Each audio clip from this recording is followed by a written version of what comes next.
Bonjour à tous, je suis Chloé Marbach et vous souhaite la bienvenue sur le podcast Pirate. Comme vous le savez, avec Pirate, mon objectif c'est tout simplement de vous partager un maximum de conseils et d'astuces pratiques pour vous accompagner dans votre vie entrepreneuriale et vous aider à sauter le pas.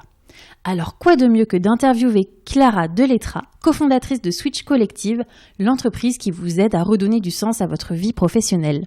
Avec Clara, on a d'ailleurs commencé par détailler l'offre de Switch, pour bien comprendre les différences avec les bilans de compétences habituels et les autres offres du marché. Vous en apprendrez beaucoup sur la méthode utilisée et les bénéfices pour ceux qui ont déjà switché.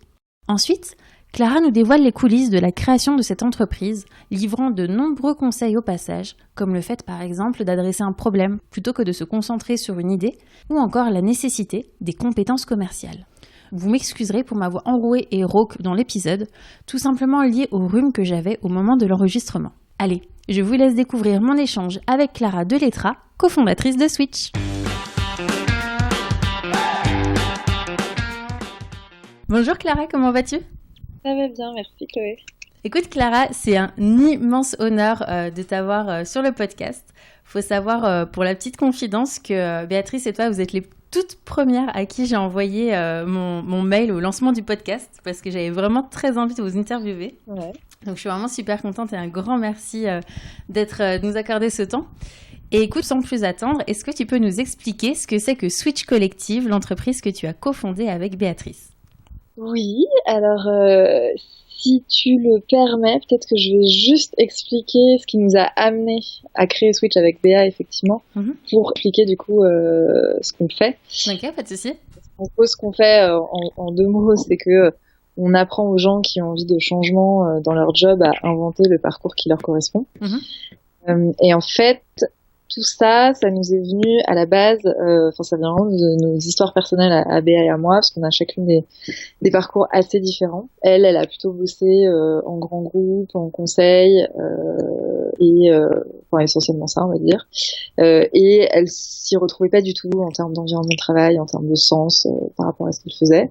Et puis moi, de mon côté, j'ai travaillé en grand groupe d'abord dans un premier temps, et pareil, je donnais tellement aucun sens à ce que je faisais que j'ai assez vite switché vers le secteur public, un peu en quête de sens, d'intérêt général.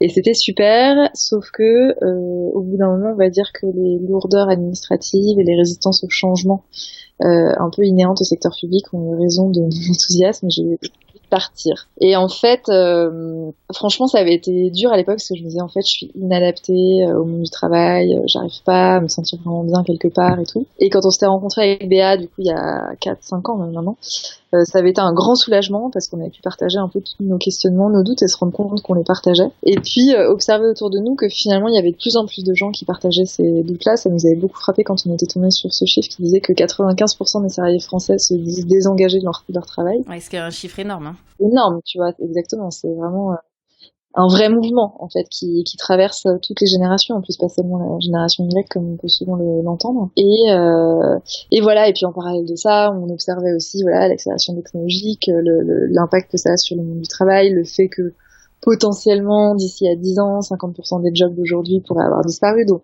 c'est que des grands chiffres, ça, des grandes masses, mais ça donne quand même une idée de la tendance. Et on s'est dit, ok, on est vraiment entré dans une nouvelle ère dans laquelle il n'y a plus de voies toutes tracées. Il n'y a plus de voies linéaires comme nos parents les ont connues. Il y a des chemins qui sont beaucoup plus discontinus. Et en tout cas, c'est un monde dans lequel chacun va devoir savoir justement créer son parcours, inventer son chemin.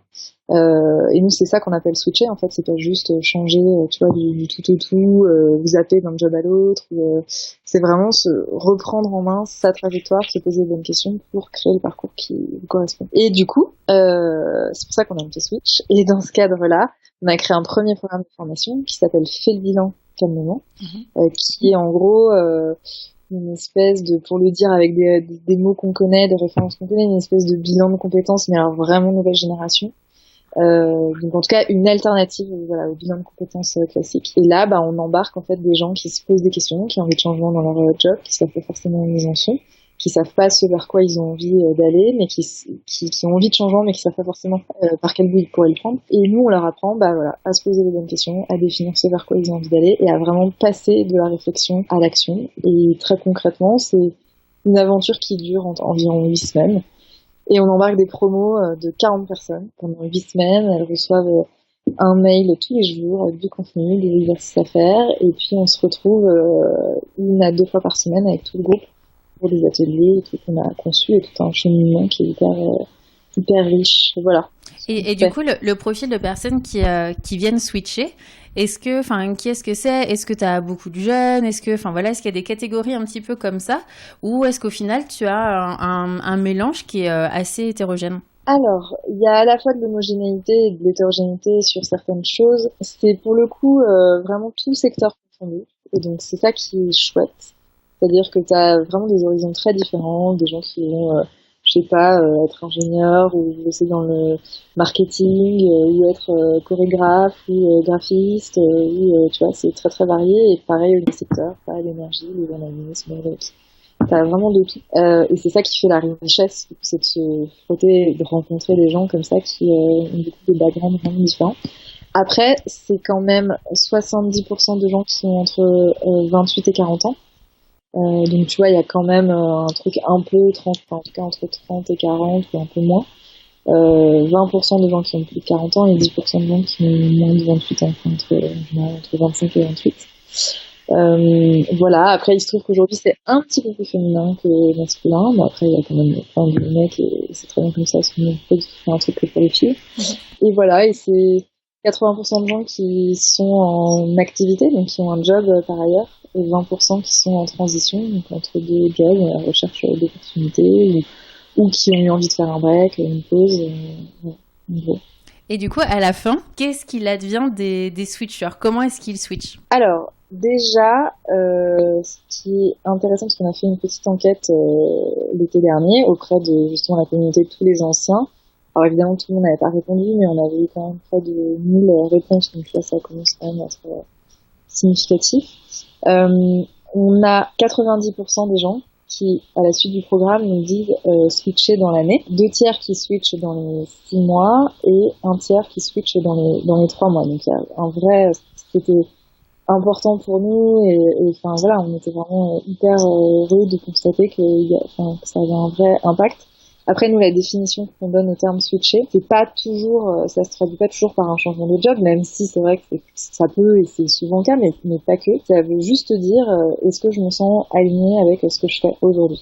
Et pour certains, ça a voulu dire, et j'allais dire seulement, pour 20% d'entre eux, c'est se lancer en tant qu'entrepreneur ou freelance. D'accord. Mais pour 80% d'entre eux, c'est rester dans le monde de l'entreprise, du salariat, mais soit en restant d'ailleurs dans sa boîte, en changeant de job à l'intérieur de sa boîte, soit parfois même en restant au même job, mais en fait en ayant juste changé ton rapport au travail, à ton job, en le faisant un peu différemment, parfois en développant aussi des projets perso, et te rendre compte que finalement tout n'a peut-être pas nécessairement vocation à être dans ton travail, mais sur un équilibre de vie plus global. T'as beaucoup de gens en fait aussi qui repartent avec ça et qui sont très heureux comme ça. Après, t'as aussi des gens, mais qui, et pour le coup, il y en a toujours. Après, c'est pas forcément les plus nombreux qui font des switches assez radicaux. Je pense à Nico, qui était ingénieur chez EDF, puis qui a monté son bar. Tu vois, des gens comme ça. Voilà, ça, évidemment, il y en a, mais c'est pas forcément, la majorité. Et en tout cas, pour te redire, ouais, les chiffres, c'est 60% qui changent de job, de boîte, de métier ou de secteur, 20% qui se lancent dans l'entrepreneuriat ou le freelancing, comme je le disais, et 20% qui restent dans la même boîte, mais en changeant de job à l'intérieur de la boîte. C'est intéressant de voir que tout le monde, justement, ne change pas radicalement de métier, ou alors qu'il se lance en tant qu'indépendant ou entrepreneur. Et du coup, j'imagine que c'est aussi ce qui fait la différence avec d'autres programmes qui sont vraiment focalisés sur de la reconversion professionnelle en tant que telle. Et du coup, ça m'amène à te poser la question de savoir qu'est-ce qu'il y a à l'intérieur du programme de Switch. En fait, on a conçu notre méthode, la méthode Switch, au départ de manière vraiment empirique, c'est-à-dire que avec Béa, on était passionnés par ces sujets de toute façon depuis longtemps. On avait essayé beaucoup de choses, tu vois, du monde compétitif, coaching, différents ateliers. Enfin, on s'était formés et on avait essayé beaucoup de choses, sans qu'on s'y retrouve jamais complètement. Et donc du coup, on a eu envie de créer notre méthode avec un certain nombre d'ingrédients qui nous paraissaient manquer dans ce qu'on avait pu essayer par ailleurs. Parmi ces ingrédients, il y a un truc très fort qui est le collectif et le collaboratif. parce qu'en fait, des phases comme ça, de transition, de transformation, c'est des phases dans lesquelles on a beaucoup besoin d'énergie, on a beaucoup besoin d'être entouré par des gens qui sont un peu dans la même dynamique, dans une dynamique de transformation aussi. Et donc ça, le fait d'être avec un groupe, de rencontrer en plus d'ouvrir ses horizons, d'élargir son réseau, ça ouvre aussi de nouvelles opportunités. C'est voilà, une dimension très importante. Donc il y a le collectif.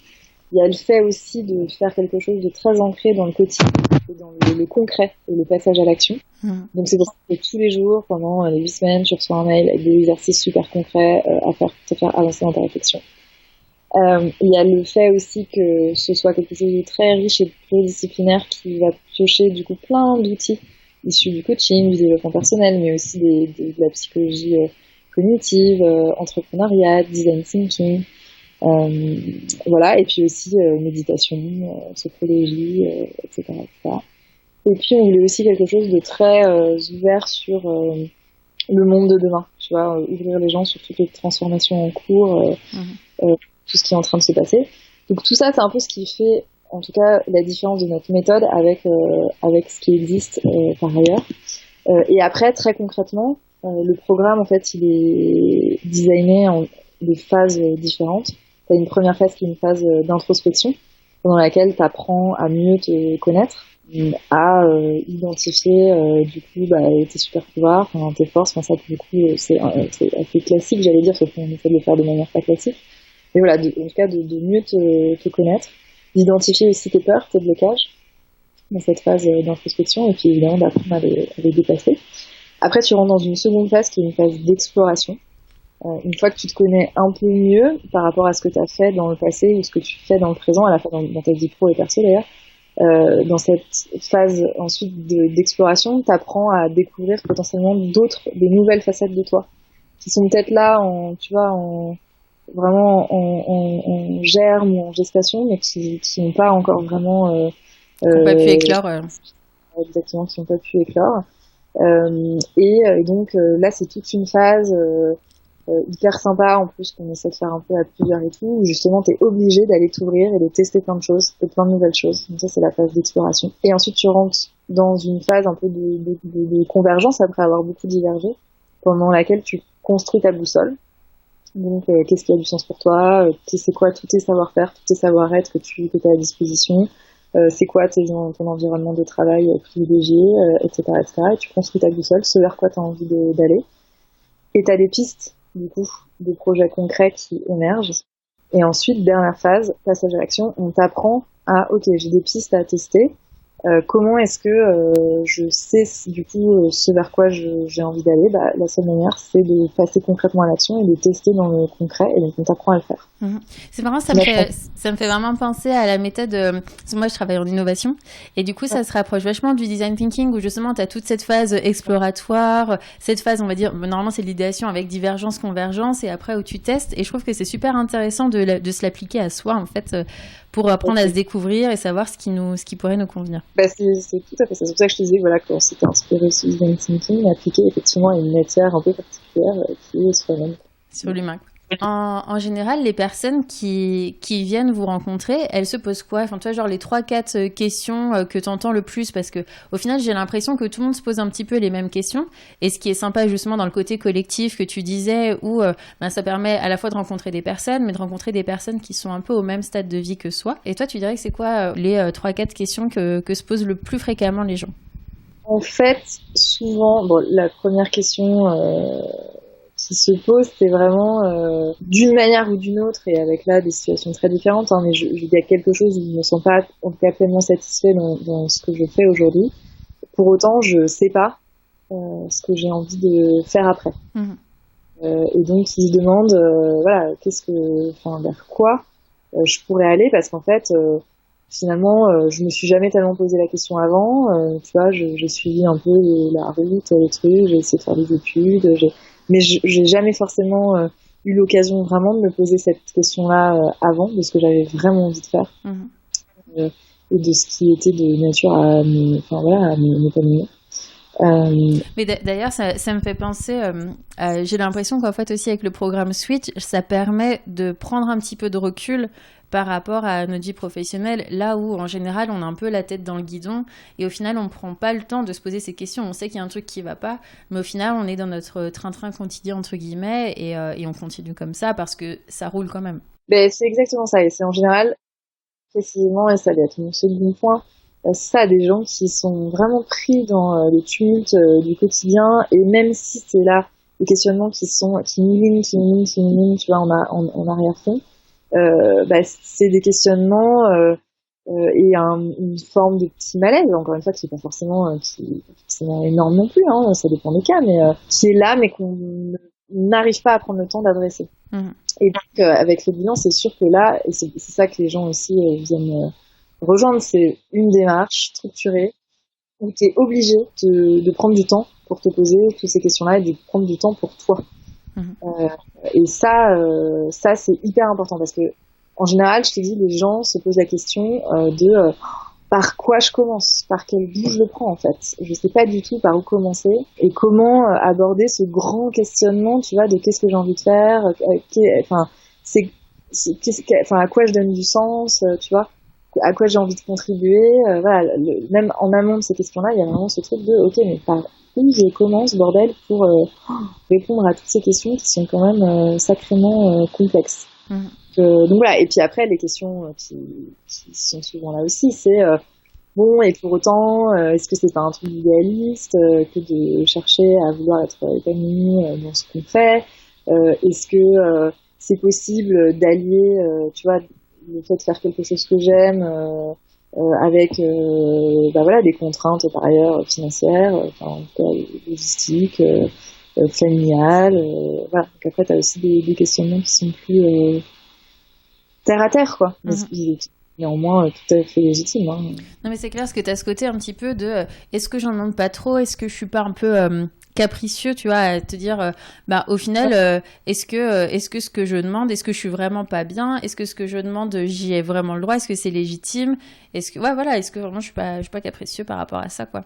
Ouais, tout à fait. Mais je pense que en tout cas, clairement, un certain nombre arrivent avec tu vois, des questionnements comme ça, quoi. Et d'ailleurs, d'après toi, parce qu'il y a quand même cette tendance où tu as de plus en plus de personnes qui se posent ces questions-là, tu penses que c'est lié à quoi ? En fait, il y a plusieurs phénomènes, je pense, derrière. Enfin, déjà, il faut quand même voir qu'on sort de plusieurs décennies où tout était, on était dans un monde de production de masse, consommation de masse, standardisation de tout, industrialisation, et donc avec des boîtes, tu vois, des entreprises structurées pour répondre à ces besoins-là, et des organisations du coup souvent assez après c'est un peu caricatural, mais enfin tu vois, quand même assez militaires, quoi, dans leur manière de fonctionner, qui sont là pour mesurer des performances, voilà. Et on voit bien que aujourd'hui, c'est cette manière d'être organisée, même si bon, les boîtes ont un peu commencé à bouger, hein, mais il reste quand même beaucoup de boulot. Ces manières de fonctionner, elles sont plus du tout adaptées. Aux enjeux avec l'accélération technologique, du coup, l'accélération du temps, justement des projets, le besoin d'avoir beaucoup plus d'agilité dans les équipes, dans les organisations, et des manières de s'organiser, de s'évaluer, de bosser ensemble, qui du coup doivent évoluer de manière majeure. Et donc, si tu veux, je pense que les gens ressentent ce décalage-là. Et notamment d'ailleurs les nouvelles générations. Et il y a vraiment ce truc on est sur un système de travail qui est à bout de souffle et qui correspond plus, avec en plus de l'autre côté les nouvelles aspirations qui là aussi ont été poussées, qui sont nées aussi avec Internet, avec les nouvelles technologies, et tout ce que ça rend possible, de liberté, d'autonomie, de co-création, voilà. Donc si tu veux, ça fait vraiment un effet grand écart, quoi, avec des boîtes qui évoluent forcément beaucoup moins vite que les individus, et du coup un gros décalage, une insatisfaction qui est là et qui est forte. Et puis en plus, les Français, on est particulièrement forts là-dessus, c'est-à-dire qu'on fait vraiment partie des pays en Europe au moins où les gens sont le plus insatisfaits au travail, et en même temps, on fait aussi partie des populations qui accordent le plus d'importance au travail. Et je pense que justement, les phénomènes sont liés, c'est-à-dire qu'en France notamment, on accorde tellement d'importance au travail, c'est tellement identitaire que, en plus, si tu veux, dans un monde là où tout est en train de bouger sur le marché du travail, tu peux te faire licencier, c'est beaucoup plus, discontinu. T'as aussi un truc où c'est très insécurisant, quoi, pour les gens, d'évoluer dans ce monde du travail beaucoup moins sûr, certain qu'avant, et de te retrouver dans un truc où tout bouge tout le temps, où l'incertain est devenu certain, où en même temps, toi, tu continues à projeter quelque chose de très fort sur ton travail en termes d'identité et tout ça. Donc tout ça aussi fait que ça insécurise et que potentiellement ça insatisfait, quoi. Oui, et en même temps, tu vois, ce que je me dis aussi, c'est qu'il y a le côté, si le travail est hyper important, tu as aussi le regard des autres par rapport à ton métier. Et ça peut aussi être un frein en se disant, je sais que ça me convient pas, mais où au final, tu peux aussi avoir un peu une crainte du regard des autres si jamais tu changeais, si jamais tu te trompais aussi. Parce que c'est vrai qu'il y a quand même encore beaucoup une grosse peur et un jugement par rapport à l'échec, je trouve, en France. Et du coup, je pense que grâce au programme Switch, on peut aussi, en se connaissant mieux, étant un peu plus mieux dans ses baskets pour se dire si en fait je sais que ça c'est bon pour moi, donc je le fais quoi qu'il advienne, et j'aurai pas de souci pour me justifier entre guillemets, même si normalement on devrait pas avoir besoin de le faire. Ah non, exactement, et c'est vrai que souvent le regard des autres une donnée du problème très importante. Après, c'est précisément quand on a réussi à faire un vrai travail sur soi pour être soi-même ok avec le regard qu'on porte sur soi-même, justement. C'est en général beaucoup plus facile d'être droit dans ses bottes vis-à-vis des autres, quand bien même eux projettent sur toi des trucs qui d'ailleurs leur appartiennent, des peurs et tu vois. Donc nous, on essaie d'apprendre aussi aux gens à faire la part des choses entre ce que les gens projettent sur nous, ce qui relève uniquement de leur peur à eux, forcément des tiennes. Et puis après, comment toi, est-ce que tu construis un projet suffisamment solide pour que tu te sentes il y a vraiment une dimension aussi, confiance en soi, hein. Tu vois, les gens me disent beaucoup, qui ressortent du programme, faire booster avec un vrai enjeu de prise de confiance en soi et en ses capacités, quoi qu'il arrive, et même s'il y a potentiellement des échecs, et nous, ça fait partie on dit, l'important, nous, si tu veux, ce qu'on veut éviter, pour le coup, c'est des gens qui se lancent de manière ultra radicale, sans avoir balisé un tout petit peu et testé un tout petit peu le terrain avant. Parce que le problème, c'est que ça fait des gros revirements avec potentiellement des gros échecs derrière. Et l'échec, c'est juste que ce qui est important, c'est d'en minimiser l'impact éventuel. Et si tu veux, nous, on a des gens, je pense à quelqu'un qui s'était lancé avant de faire Switch, qui s'était lancé dans une formation de fleuriste longue d'un an, je sais pas combien de temps ça a duré, pour devenir fleuriste, qui ensuite est devenue fleuriste parce qu'elle adorait les fleurs alors qu'elle avait des communautés. Et du coup, elle s'est rendue compte, en fait, quand elle a commencé à bosser, que le métier de fleuriste n'était pas du tout fait pour elle, que les fleurs, oui, bien sûr, c'était partie intégrante du métier, mais que c'était avant tout un job de commerçant, donc de relations clients, de logistique, gestion des stocks, etc. Et en fait, elle s'est dit, mais c'est pas du tout pour moi. Et si en amont de ça, elle avait pu tester de manière un peu plus concrète avant de se lancer dans une formation très longue, on n'en serait pas là. Donc nous, c'est ça aussi qu'on apprend. Justement, c'est pas grave de se planter, mais essaie de mettre en place plein de petits tests qui vont te permettre de voir si ça peut le faire pour toi. Et puis si ça marche pas, c'est pas grave parce que tu auras testé en mode mini. Et si tu te plantes, ce sera un petit plantage. Et donc, ça fait moins peur de faire des petits plantages que des gros plantages. Donc ça Et du coup, comment est-ce que Switch accompagne justement sur cette partie de test ? On apprend à comment tester. Tu vois, ça veut dire quoi tester donc, qu'est-ce que c'est que de faire un petit pas pour tester une piste. Donc, je vais te dire, je vais prendre un exemple, je vais dire n'importe quoi. Je vais prendre un truc en lien avec Switch, même si c'est pas forcément ça que les gens veulent faire, mais si tu dis, ma piste, c'est que je veux devenir coach, par exemple. Ok, c'est quoi tous les petits pas que tu peux faire pour voir si ce serait vraiment un truc fait pour toi et pour en plus potentiellement commencer à avancer dans cette voie-là. Et donc, t'apprends à te nourrir et à te former déjà dans un premier temps sans aller faire une formation longue. On t'apprend ensuite à rencontrer les bonnes personnes pour là aussi te nourrir, poser les bonnes questions, etc. On t'apprend à prototyper de manière simple et de dire ok, tu veux être coach, commence par faire proposer des petites séances de coaching à des amis que tu structures, que tu fais pas forcément payer, tu vois, ce genre de choses. Donc on apprend vraiment ce que c'est que de se mettre en mode action avec des tout petits pas. Ouais, et j'imagine aussi que tout à l'heure tu parlais de la boussole. J'aime bien, je trouve que c'est, l'image est assez forte, et j'imagine que ça permet aussi de savoir si finalement on va dans la bonne direction ou non.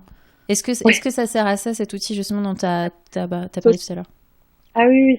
En fait, c'est exactement ça l'objectif. C'est-à-dire que, en général, je te dis, les gens repartent avec souvent même plusieurs pistes. Et donc, l'idée, c'est de savoir comment les tester. Et parce qu'en général, il y en a toujours une ou deux, qui finalement, dont tu te rends compte qu'elles te conviennent pas. Clairement. Donc ouais, ça sert à ça. Ça sert à éviter, ou ça sert, tu sais, à mettre de côté aussi des fantasmes, des métiers un peu fantasmes que tu peux avoir depuis longtemps. Et puis parfois, il se trouve que ce fantasme il est justifié. Et puis dans d'autres cas, ça l'est pas du tout. Tu vois, je te reprends l'exemple de la fleuriste là. Pareil, on a quelqu'un dans une promo en ce moment, un mec qui, je sais plus ce qu'il faisait non plus avant, mais il s'est lancé dans une formation de boucher. Et puis là, il a arrêté et il se rend compte que il va switch parce qu'il se rend compte que ça ne convenait pas du tout. Sauf que là, c'est pareil. Il avait quand même investi 1 an de sa vie, beaucoup d'argent dans une formation de ça, alors que s'il avait fait Switch avant, on lui aurait appris à tester, à prototyper plus les choses et pour que potentiellement, dès le début, il identifie qu'en fait, c'était pas pour lui, quoi. Ouais. Là, aujourd'hui, il y a combien de personnes qui ont déjà switché? On a plus de 3000 personnes qui sont passées par le programme, là, depuis 3 ans, un peu moins de 3 ans. Ah, c'est pas mal. Du coup, je te propose qu'on passe un petit peu sur ton aventure entrepreneuriale, parce que j'aimerais en savoir un peu plus sur toi. Tu nous as déjà un peu expliqué les origines de Switch, mais au final, comment est-ce que vous êtes rencontrés, Béatrice et toi? Alors, Béa et moi, on s'est rencontrés dans une formation qui s'appelait Coup d'État, qui était donnée à l'époque par une espèce d'incubateur de start-up qui s'appelle The Family. Et c'était une formation à l'entrepreneuriat, à laquelle moi je m'étais inscrite à ce moment-là, parce que je pense que j'avais besoin de réassurance, de me dire que voilà, j'allais apprendre des méthodes, des outils, tout ça, alors que je me posais des questions, de savoir si j'étais capable de le faire. Et voilà, donc ça me rassurait de faire une formation. Et j'ai rencontré Béa là-bas, qui était à peu près dans la même démarche. Et ça a tout de suite méga fonctionné entre nous. Et Oussama, le prof, nous avait dit si vous voulez monter un projet, cherchez pas des idées de boîte, mais réfléchissez à un problème que vous rencontrez ou que vous observez autour de vous, mais qui en tout cas vous tient suffisamment à cœur pour que vous ayez envie d'y consacrer beaucoup de temps et d'énergie dans de nombreuses années à venir, quoi. Ouais, avoir vraiment une conviction personnelle. Voilà, c'est ça. Tu vois, de pas te dire, ok, juste par pur opportunisme business. Après, il y en a qui arrivent comme ça, hein, mais voir que l'entrepreneuriat, c'est pas simple non plus, c'est pas une sinecure, donc c'est un marathon. Si t'as envie de tenir la distance, c'est bien d'être vraiment animé par le problème que t'essaies de résoudre, quoi. Et donc nous, voilà, c'était vraiment ce problème-là de se dire, ok, comment est-ce que je suis alignée avec qui je suis, avec ce que je fais, comment est-ce que je donne du sens à ce que je fais, et c'est comme ça qu'on s'était rencontrés dans cette formation. D'accord. Et du coup, donc, vous avez eu cette idée. Enfin, déjà, est-ce que c'était l'une de vous deux? Comment est-ce que ça s'est passé? Et à quel moment vous avez dit, en fait, et si on lançait un truc ensemble? Tu vois, comment ça s'est passé tout ça? En fait, ça a été long, en réalité, parce que tu vois, on s'est rencontrés du coup en septembre et on a monté Switch vraiment officiellement en décembre de l'année d'après. Donc, tu vois, quasiment un peu moins d'1 an et demi après. Et pendant cette année et demie, en fait, on était toutes les deux déjà encore dans nos jobs précédents. Et on a assez vite identifié cette problématique, toutes les deux, donc problématique qui nous réunissait. Après, comme je te disais, on avait des jobs par ailleurs, donc on réfléchissait en toile de fond avec le temps qu'on avait à dispo, et puis avec chacune un peu aussi pour se forger nos convictions sur le sujet. Et en fait, à la fois, on avait eu un méga feeling toutes les deux. Et en même temps, on n'arrêtait pas on se prenait vachement la tête, on disait ouais, mais en même temps, on est trop pareil, on n'est pas assez complémentaires parce que on avait un peu le même profil, tu vois, de formation, assez généraliste, un peu les mêmes envies et tout. Donc ouais, on était très hésitantes à l'idée de se lancer ensemble, même si par ailleurs, on adorait passer du temps ensemble, on adorait se phosphorer ensemble, on était animés par les mêmes choses, voilà. Donc ça a pris du temps, on a chacune un peu cheminé de nos côtés quand même, mais on est toujours resté en contact et on a toujours continué à se parler de ce qu'on faisait, de ce à quoi on réfléchissait. Et puis finalement, à un moment donné, on s'est dit ok, on va arrêter de se prendre la tête à se demander si on est faite pour se lancer ensemble ou pas. Parce que si tu veux, moi je dis toujours c'est comme un couple, tu vois, ça a pas de sens quand tu rencontres quelqu'un de te dire ok, est-ce que je suis fait pour me marier avec lui ou elle. Ce qui se passe en général, c'est juste que tu commences à sortir ensemble et puis après peut-être un moment donné t'habites ensemble et puis ensuite là jusqu'à tu vois te marier, enfin en tout cas faire les engagements que t'as envie de faire, avoir un enfant, mais c'est quelque chose qui se construit dans la durée et tu vas pas a priori quand tu rencontres quelqu'un te dire c'est bon je vais me marier avec elle. Bah en fait là pour un associé c'est exactement la même chose. C'est que il faut voir que s'associer c'est vraiment comme un mariage quoi. C'est hyper engagement. Ouais. C'est un engagement très fort. Je veux dire c'est la personne avec qui tu vas passer le plus de temps, beaucoup plus justement qu'avec ton mec ou ta nana. C'est la personne avec qui tu vas construire un bébé qui va être votre boîte, sur lequel il va falloir s'entendre. Enfin c'est vraiment un engagement très fort et que en tout cas moi je trouve que c'est impossible de le prendre comme ça juste en se rencontrant et en se disant tiens si on montait une boîte ensemble. En fait ça marche pas. Et donc ce qui a fonctionné nous c'est le jour où on a arrêté de se prendre la tête en se disant est-ce qu'on est faites l'une pour l'autre machin, et qu'on s'est juste dit ok tu sais quoi, on va tester justement et on va faire un petit pas ensemble et on va commencer par organiser ensemble un événement autour de ces problématiques. Ce qu'on a fait, et puis l'événement s'est super bien passé, on a aimé bosser ensemble, ça a commencé à lancer notre communauté, ensuite on a créé un groupe Facebook, etc., et de fil en aiguille, sans même qu'on s'en rende compte, quelques mois plus tard, en fait, on était en train de signer les statuts de la boîte, et d'un coup on s'est regardé, on se fait en fait ça y est, on est en train de s'associer, mais tu vois, du coup ça s'est fait vraiment dans un... Ça s'est fait très naturellement. Naturel, quoi. Alors que tant qu'on était en train de se prendre la tête, tu vois, de manière intellectuelle, est-ce qu'on est faite pour...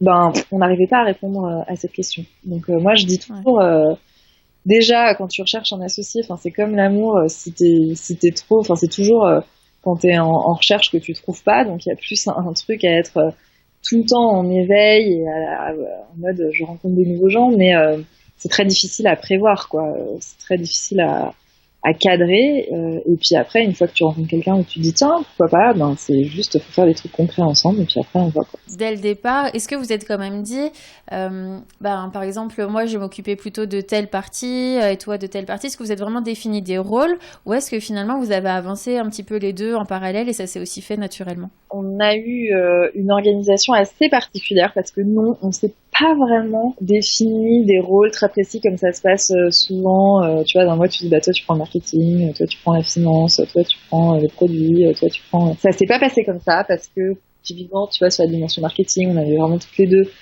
une appétence et des compétences là-dedans. Sur la partie contenu, produit, pareil. Donc après il y avait aussi pour le coup des domaines où toutes les deux on détestait ça, genre finance, admin, etc. Donc bon. Effectivement tu vois, du coup on était franchement pas et on est franchement pas le couple tu vois professionnel le plus complémentaire à cet endroit-là.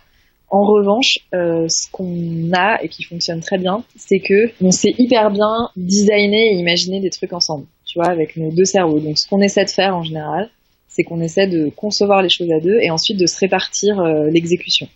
Tu vois, un peu en mode projet. Donc c'est ça qu'on fait. Et puis après, avec le temps, on a quand même été obligé de se répartir quand même quelques fonctions transversales. Tu vois, moi j'ai un peu plus pris là les RH, recrutement, tout ça par exemple. Béa, elle s'occupe vachement de tout le côté graphique. Enfin bon, tu vois, on s'est répartis quand même. T'es obligé. Mais c'est vrai qu'on a cette particularité de quand même faire pas mal de trucs, en tout cas de concevoir pas mal de trucs ensemble. Comme tu dis, vous avez des profils assez similaires. Il y avait des sujets de gestion d'entreprise sur lesquels vous étiez un petit peu moins à l'aise. Comment est-ce que vous avez fait? Est-ce que vous êtes fait accompagner? Est-ce que vous avez fait des formations? Est-ce que vous l'avez fait au feeling? Enfin, comment ça s'est passé? Nous, il y a deux choses là-dessus. C'est que soit on se forme toute seule, tu vois, en disant Google c'est mon meilleur ami. Enfin, maintenant t'as quand même un tas de ressources absolument énorme, tu vois, sur internet tu peux tellement apprendre plein de choses. Premier réflexe c'est toujours ça. Donc par exemple tu vois, pour notre site internet aucune de nous deux savait coder ou quoi, et on a utilisé un truc qui s'appelle Squarespace qui truc qui te permet d'utiliser des templates existants. Et ensuite, t'as pas besoin de savoir coder du coup pour créer ton site. Pour autant, tu peux faire un rendu super, avec des visuels super et tout. Et donc voilà, on a appris à faire ça, tu vois. Et ça a très bien fonctionné. Ça nous coûte 50 euros par mois versus, et encore à l'époque, quand on avait je pense que c'était 20 euros par mois versus, tu vois, un truc où tu passes par un prestataire où ça coûte hyper cher. Voilà. Cette logique vraiment, de toujours, ok, c'est pas grave, je sais pas faire, ben j'apprends. J'apprends. Et encore une fois, c'est très facile d'apprendre aujourd'hui sur beaucoup de sujets. Avec Internet ou en demandant à des gens. Et après, l'autre chose, c'est que on s'est toujours entouré aussi sur des sujets, quand c'est des sujets vraiment très particuliers, assez techniques et tout ça, on a beaucoup travaillé avec des freelances vraiment experts de leur sujet. À un moment donné de l'aventure, tu vois, sont venus nous donner un coup de boost sur tel ou tel. Et comment vous les trouviez, ces freelances? Vous passiez par une plateforme spécifique ou c'était des connaissances ou comment vous avez fait? Ça s'est plutôt fait par le réseau en général. Ouais. Après, il nous est arrivé de passer par Malte quelquefois, une plateforme sur laquelle tu peux trouver justement plein de freelances. Mais c'est vrai que ça s'est souvent fait plus par le réseau. Ouais. Tout à l'heure, donc tu t'expliquais que ça s'est fait un petit peu naturellement, justement votre association, le fait de vous associer ensemble, et que c'était quelque chose qui vous parlait vraiment, et que la conviction forte, c'est quelque chose de très important. Mais du coup, rationnellement, je me dis, comment est-ce que vous avez fait pour trouver votre marché? En fait, toujours dans une logique très très test and learn, et c'est ce qu'on avait appris avec Coup d'État. C'est qu'ils nous avaient dit, franchement, vous prenez pas la tête avec des études de marché, des trucs, vous prenez pas la tête avec ça, et du coup, c'est vrai qu'on s'est pas du tout pris la tête avec ça. En revanche, lancez un truc sur lequel essayez de pas passer trop de temps, et essayez notamment de créer une landing page d'un site où vous exposez un peu le problème que vous adressez, la solution que vous apportez, tout ça, vous expliquez tout ça, et puis vous la lancez. Avant même que votre produit d'ailleurs soit prêt, hein, et vous voyez ce que ça donne. Et vous voyez s'il y a des gens qui sont prêts à acheter votre truc comme ça, là, sur votre, juste avec cette landing page. Et s'il y a de l'intérêt, et ben c'est qu'il y a un marché, sans doute. Si personne n'est intéressé par votre truc, c'est que sans doute vous n'êtes pas au bon endroit, il faut recommencer à proposer autre chose et puis itérer jusqu'à y arriver. Et nous, c'est exactement ça qu'on a fait, c'est-à-dire qu'on a créer le concept du programme Fait le bilan avant qu'il existe. Donc on avait le concept, on avait le nom, on avait la méthode générale pour le coup, ce qu'on voulait faire dans les grosses mailles, les différentes étapes, etc., les ingrédients clés. Donc on avait quand même déjà pas mal de choses. Mais par contre, le truc était pas du tout écrit, pas du tout voilà. Et on a commencé par faire cette landing page qu'on a mis en ligne. Et puis, on s'est dit, on va voir si on arrive à remplir une première promo de 25 personnes. Et on y est arrivé. Et du coup, on s'est dit, maintenant qu'on a vendu le programme, faut le faire dans le détail, quoi. Voilà. Et comment vous avez fait en matière de communication? Parce que parfois, tu as des personnes qui ont des super idées de concept, mais pour autant qui ont du mal au départ à décoller parce qu'ils n'arrivent pas à se faire connaître. Alors nous, au départ, parce que c'était lié à notre business, chacun doit trouver son canal de notoriété et d'acquisition. C'est là où il n'y a pas de réponse unique là-dessus. Mais l'idée, c'est d'avoir en tête un peu quels sont tous les grands canaux d'acquisition, je sais pas, événements, réseaux sociaux, SEO, etc., etc. Et puis de les tester et de voir celui qui fonctionne. Et nous, c'est vrai qu'on avait tout de suite testé la logique événementielle et beaucoup les réseaux sociaux. Donc on faisait pas mal de trucs sur les réseaux sociaux, production de contenu et événements. Ça nous a permis d'amorcer la pompe, on va dire. Et après, une fois qu'il y a des gens qui ont fait le programme, ce qui s'est fait naturellement et que nous on a essayé d'amplifier, c'était le bouche à oreille. Mmh. Et c'est 50% de notre acquisition qui se fait par le bouche à oreille, donc ça veut dire qu'un participant sur deux vient par le biais d'un ancien. Et donc ça, c'est quelque chose c'est énorme. Très fort, ouais. Et quand tu dis que vous avez misé sur l'événementiel, ça veut dire qu'au départ, vous faisiez parce qu'autant aujourd'hui c'est rodé, mais au tout départ, c'est-à-dire vous faisiez des événements et il y avait quand même des personnes qui venaient parce que derrière, il y a quand même des coûts, tu vois, en termes d'organisation, de réservation de lieux, ce genre de choses. Comment est-ce que vous avez fait?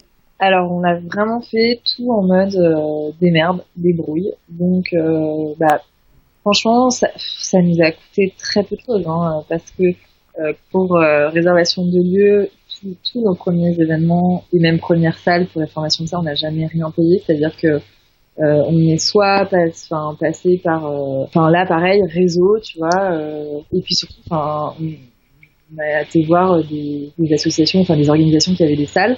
On leur a présenté notre projet en disant voilà, nous on se lance, mais voilà ce qui nous anime, voilà ce qui est important pour nous, voilà ce qu'on essaie de faire. Et en fait, en général, à chaque fois, les gens étaient tellement enthousiastes qu'ils nous disaient ok, pas de problème, sur les premières fois, je file la salle gratuitement. Du coup, on a réussi comme ça à toujours avoir des salles de manière gracieuse et du coup à payer, tu vois, les cacahuètes et du coup, on avait vraiment très peu de coûts à engager. De coûts, ouais.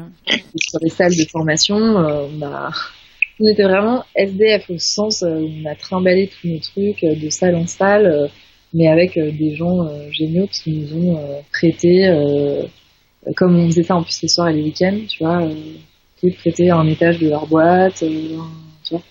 Et on s'en est sorti aussi comme ça pendant un an à presque pas payer de salles de formation.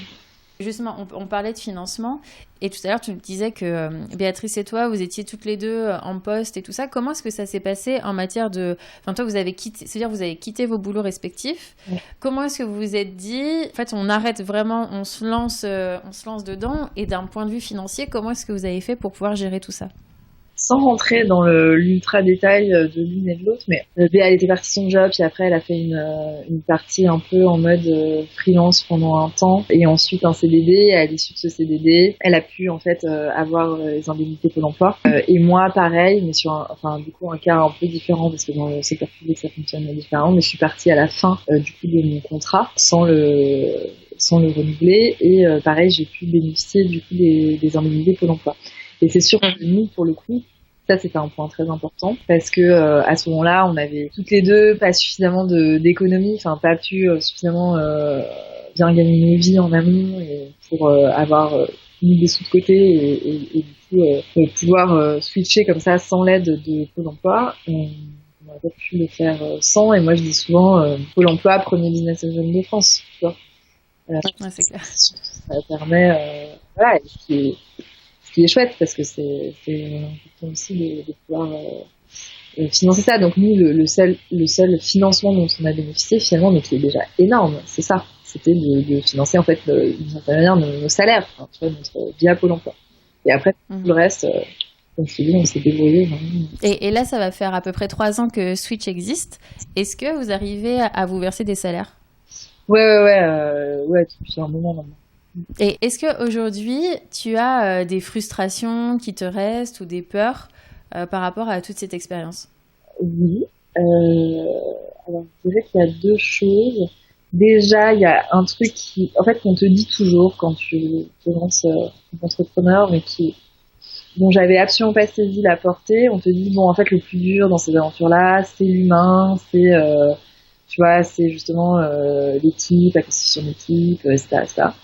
Et en fait, moi et puis Béa aussi, on s'était toujours dit, ouais, mais bon, nous, tu vois, on a pas mal d'empathie, on capte bien les gens, tout ça, donc ce sera pas un problème pour nous. Et en fait, franchement, je pense que ça a été l'inverse. Ça a été super dur pour nous, cette dimension-là, parce que on s'est pas forcément entouré au départ de bonnes personnes, parce qu'on attirait, de gens géniaux, absolument géniaux, c'est pas le sujet, mais qui en tout cas n'étaient pas adaptés pour nous et pour le projet, et parce qu'on avait tendance à attirer des gens qui étaient attirés à fond par le projet, par ce qu'on faisait, c'est qu'en fait ils avaient envie de faire la même chose que nous, à savoir beaucoup dans le contenu, dans le design de programme, etc. Alors que nous en fait on avait besoin de gens pour nous aider plutôt sur les parties où on était moins bonnes et où on avait moins de valeur ajoutée. Je disais tout ça, par exemple, tu vois, finance, etc., gestion de projet, etc. Et donc tu vois, on a vraiment, ça a été très frustrant de faire comme ça des erreurs de casting. Surtout avec des gens que par ailleurs tu apprécies énormément. Et maintenant on a fait plein d'erreurs et maintenant on s'est bien recruté et on s'est bien cette équipe et ça c'est cool. Donc aujourd'hui, disons que c'est une frustration que j'ai eue plus sur les premières années. Aujourd'hui je touche du bois, mais j'espère tu vois qu'on en est un peu sorti, donc j'ai plus trop de frustration par rapport à ça. Après là mon gros enjeu c'est, et je pense que c'est un enjeu en fait pour beaucoup d'entrepreneurs, c'est comment tu te perds pas dans ton projet, parce qu'en fait, finalement, ton job, il est très très différent d'une année sur l'autre. C'est-à-dire que ton job, quand la boîte, le projet démarre, il est pas du tout le même que quand ta boîte a 1 an et demi, 2 ans, que tu rentres, que ça marche, que tu as trouvé comme on dit, ton product market fit, que tu as trouvé ton marché et que là, il faut structurer, industrialiser, faire grandir, etc. C'est plus le même job. Et en fait, c'est vrai que moi, j'ai pas forcément été hyper heureuse, tu vois, dans ce rôle-là de structuration, gestion, etc. BA non plus. Et donc, ça a été dur pour nous, tu vois, de devoir tenir ce rôle-là. Et après, bon, bah, voilà, maintenant, on s'est beaucoup plus entouré de gens qui peuvent aussi un peu nous aider et nous relever sur ces fonctions-là, quoi. Et donc, ça va beaucoup mieux. Mais tu vois, il y a une phase là aussi où c'était pas simple. Et moi, je sais que on est encore, c'est pas fini, on est encore en train de se dire, voilà, comment est-ce que, parce que c'est quand même encore le début de l'aventure, donc t'as pas des moyens illimités et tout. Comment est-ce que, même si on n'a pas des moyens illimités, on arrive à recruter suffisamment de personnes pour que nous, avec Béa, on soit à un endroit où on s'éclate dans ce qu'on fait, quoi. Ouais, on soit pas juste en mode. Alors après, bon, il y a toujours dans n'importe quel job, 20% de trucs que t'adores pas et ça se fait partie du jeu. Mais tu vois, l'idée c'est, moi, il y a eu un moment, honnêtement, où c'était le curseur inverse, quoi. Je faisais 80% de trucs qui te plaisaient pas. Donc voilà, maintenant. Et aujourd'hui, ça va mieux ? Ouais, aujourd'hui, ça va beaucoup mieux. Mais disons que j'aimerais bien aller encore un cran plus loin sur le curseur, tu vois. Mais voilà, et je pense qu'il y a beaucoup d'entrepreneurs qui ont cette problématique. Après, c'est génial, hein, t'es drivé par ton projet, mais bon, parfois, tu te retrouves potentiellement à un endroit où, en fait, t'es pas forcément bien, quoi. Donc, faut faire attention à ça. En tout cas, faut le voir. Pas grave que ça arrive. Et après, faut juste mettre en place des solutions pour que ça dure pas trop longtemps, quoi. Et j'ai une petite question. Alors, on la pose souvent. Parfois, c'est aussi un petit peu galvaudé. Mais j'aimerais savoir, quelle serait pour toi ta définition de la réussite ? En fait, bah déjà, on dit souvent chez Switch qu'il n'y a pas de réussite en soi. Et qu'il n'y a pas d'ailleurs une définition de la réussite, mais que il y a que de la réussite pour soi. Et donc voilà, je veux dire, la réussite, c'est forcément, en tout cas quand c'est bien pensé, bien estimé de la bonne manière, c'est forcément quelque chose de très personnel, avec des critères qui sont et qui doivent être très personnels. Et c'est d'ailleurs voilà, ce à quoi on essaie d'apprendre aux gens qui passent par chez nous, définir ce qu'est leur réussite pour eux, quoi. Après, ma réussite à moi, elle passe par plein de choses, par Switch et par le fait de contribuer à une mission à laquelle je donne sens. Donc ça, c'est voilà, cette dimension sens, elle est hyper importante pour moi, et la dimension impact, de savoir que du coup on a avec ce projet un peu d'impact sur les gens. Ça c'est vraiment pour moi une source de grande satisfaction et de réussite, tu vois, en quelque sorte. Il y a le fait à mon échelle personnelle d'être heureuse avec ce que je fais au quotidien, très concrètement, avec les compétences que je développe, que j'apprends. Là aussi, pour moi, c'est un critère important de réussite, de savoir que je fais des choses au quotidien que j'aime, et surtout que j'apprends, parce que moi, j'ai soif d'apprendre, et que je suis dans après, moi, ça passe beaucoup ma réussite par le fait d'avoir un lifestyle, une vie qui me correspond, à savoir avec beaucoup de liberté. J'ai pas envie d'être contrainte par des horaires. J'ai envie de pouvoir bosser d'où je veux. J'ai envie d'être très investie dans ce que je fais, et en même temps d'avoir vraiment du temps pour moi aussi, pour me ressourcer, pour me nourrir, pour apprendre, et puis pour consacrer du temps à mes amis, ma famille, aujourd'hui mon petit garçon. Voilà, donc tout ça, c'est ce qui fait ma réussite professionnelle à moi. Super. Quel conseil tu pourrais communiquer à des personnes qui auraient envie de se lancer dans l'entrepreneuriat, mais qui n'osent pas encore vraiment sauter le pas ? J'allais dire la même chose que pour n'importe quel type de switch, à savoir comment est-ce que tu peux essayer de trouver des moyens qui te sont propres, de tester pour voir si ça pourrait te plaire. Je sais pas si un de tes projets d'entrepreneuriat, c'est de monter un restaurant. Avant de te lancer dans ce projet-là et de voir si ça te correspond vraiment, peut-être commence à organiser des dîners dans un lieu, enfin je sais pas, chez des potes ou chez toi, ou voilà, avec au début des gens que tu connais, puis des gens que tu connais pas, et puis et de voir comme ça ce qui se passe pour toi. Est-ce que ça te plaît? Est-ce que le concept prend? Est-ce que ça commence à prendre? Et aussi potentiellement d'aller passer du temps avec quelqu'un qui a monté un resto et de faire ce qu'on appelle du shadowing en anglais, où tu vas passer les samedis, les dimanches à l'observer, à voir comment ça se passe, ce qu'il fait. Et donc quel que soit le type de boîte que tu as envie de monter, du coup, de passer du temps avec un ou des entrepreneurs qui font un business un peu similaire, ou en tout cas, tu vois, je pense que ça a beaucoup de valeur. En tout cas, il y a un truc à ne jamais, c'est que dans l'entrepreneuriat, il y a forcément une dimension commerciale, une vente. Et ça, souvent, on a tendance à l'oublier un peu trop. Et quand c'est un truc qui vraiment te rebute et pas du tout son truc, alors soit tu t'associes avec quelqu'un dont c'est vraiment le truc, mais en tout cas, faut pas se leurrer sur le fait que ça, t'en auras pas besoin. Ouais, c'est un bon conseil, ça. Ouais, ça, c'est vraiment important parce que j'en vois, mais des paquets, quoi, des gens qui se lancent et puis qui, en fait, rétrospectivement disent non, mais en fait, ouais, moi, je me rendais pas compte que ce qui me faisait triper, c'était, de faire des pâtisseries, machin, mais en fait, oui, mais derrière, c'est ok, comment est-ce que tu les vends, comment est-ce que tu trouves des clients, comment est-ce que tu fais une communauté, comment est-ce que là, je veux dire, le nerf de la guerre, il est là. Donc si ça c'est un truc qui te rebute ou qui t'amuse pas du tout, voilà, encore une fois tu peux éventuellement t'associer avec quelqu'un à qui ça plaît vraiment pour le coup. Mais bon, faut quand même avoir en tout cas un minimum un peu cette fibre-là quand même. Sinon ça risque d'être une grande souffrance, quoi. Mais d'ailleurs, je me dis que ça va être aussi la même chose pour les freelances et indépendants parce qu'il faut qu'ils fassent leur communication personnelle. Et ça, c'est pour ça, et notamment en freelance, effectivement, on voit pas mal, et qui disent, mais en fait, moi, je sais pas me vendre, je sais pas machin, et du coup, c'est hyper dur.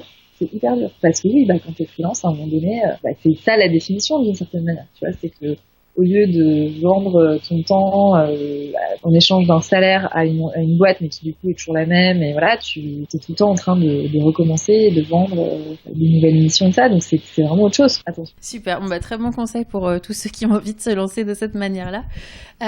Écoute, on va passer à la fin de cet épisode et il me reste 2 questions que je pose systématiquement. La première, c'est de savoir si dans la vie tu as eu des mentors ou des personnes qui t'ont particulièrement inspiré. Lesquels ce serait pour toi?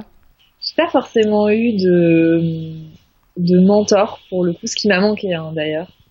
Enfin, j'ai eu des gens qui ont été importants pour moi, tu vois, dans ma vie professionnelle, mais je parlerai pas non plus de mentor, tu sais, ou quand t'as quelqu'un qui fait un peu ou qui est un peu ce que t'aimerais être plus tard. Moi, justement, j'avais pas ça. Et franchement, c'était dur, mais aussi parce que, je sais pas, j'avais beaucoup de mal à rentrer dans les cases et à m'identifier à un profil en particulier, c'était compliqué pour moi. Après, je connaîtrais pas. Moi, j'ai beaucoup lu, donc j'ai beaucoup été inspirée par tout un tas de gens qui ont réfléchi sur le futur de notre monde, le futur du travail. Je sais pas, des gens qui gardent moins, par exemple. Après, il y en a beaucoup d'autres, ou même aussi des entrepreneurs. Mais après, j'ai vraiment pas, ça ne fait pas partie de mon ADN, tu vois, que d'avoir un mentor ou quelqu'un que j'admire à fond. C'est pas ça qui me drive en fait. Ça marche. Et enfin, est-ce que en ce moment tu as une petite citation à nous partager? Oui, une citation qui est un peu à la base d'une certaine manière de ce qu'on fait chez Switch, c'est Jim Morrison qui dit qu'il n'y a pas de révolution collective sans révolution individuelle. Tout ça, moi j'en suis effectivement convaincue, et cette citation elle me porte et elle me parle parce que nous, tout ce qu'on fait chez Switch, c'est pas juste pour que les gens à leur petite échelle individuelle soient mieux et plus épanouis. L'objectif derrière, c'est vraiment au contraire un objectif collectif. Et moi je trouve que le développement personnel n'a d'autre intérêt justement que s'il est dans cette perspective collective de comment est-ce que du coup on crée une société dans laquelle on vit mieux ensemble et dans laquelle les gens sont bien là où ils sont, mais du coup tu vois participent de la meilleure manière possible au collectif. J'aime bien vraiment cette citation parce qu'elle met en regard et en tension cette double échelle individuelle et collective, sachant que pour moi le collectif c'est ça l'ambition. Parfait. Bon, écoute, merci beaucoup Clara pour ce moment que tu nous as accordé. Quels sont les next steps là pour Switch? Alors là, dans les prochaines étapes, sur notre programme Fait le bilan, on aimerait bien obtenir la certification CPF, tu sais, compte personnel de formation, pour que la formation soit accessible au plus grand nombre. Donc on espère l'avoir d'ici la fin de l'année, mais on verra. On est en train aussi de développer beaucoup notre offre pour les entreprises. Donc on travaille avec pas mal de boîtes justement pour voir comment les aider à ce que leurs salariés soient plus alignés, plus engagés, à ce qu'ils bougent au sein de l'entreprise. Voilà, ça c'est un de nos gros chantiers. Et puis après, on a plein d'idées, plein de développement de nouveaux programmes, tu vois, pour continuer à nourrir et alimenter la communauté sur tout un tas de problématiques que tu continues à rencontrer voilà, quand tu es dans un processus de switch comme ça. Voilà. Bon, bah écoute, super. En tout cas, on croise les doigts pour la certification CPF. Et de nouveau, merci parce que je pense que tout ce que tu nous as apporté va beaucoup aider tous les auditeurs qui écoutent ce podcast. Dernière petite question, si jamais les auditeurs souhaitent s'inscrire, où est-ce qu'ils peuvent s'inscrire ? Alors directement sur notre site www.switchcollective avec un e à la fin.com. Et du coup, il y a toutes les infos dessus et la possibilité de s'inscrire directement en ligne en choisissant sa session, ses dates. Voilà. Super. Moi, de toute façon, je remettrai toutes les informations en barre d'infos en dessous de l'épisode. Et puis, comme ça, vous pourrez vous inscrire directement. Voilà. Et bah, écoute, merci beaucoup, Clara. Et puis, bah, je te dis bonne continuation et à bientôt. Merci à toi de m'avoir reçu. Merci. Comme d'habitude, vous retrouverez toutes les notes et références de l'épisode en barre d'infos ou sur www.piratlepodcast.com. Et si vous avez des questions, des suggestions ou juste envie de me laisser un petit mot, vous pouvez le faire via les commentaires si vous m'écoutez sur Apple Podcast ou alors m'écrire à l'adresse contact@piratlepodcast.com. À bientôt!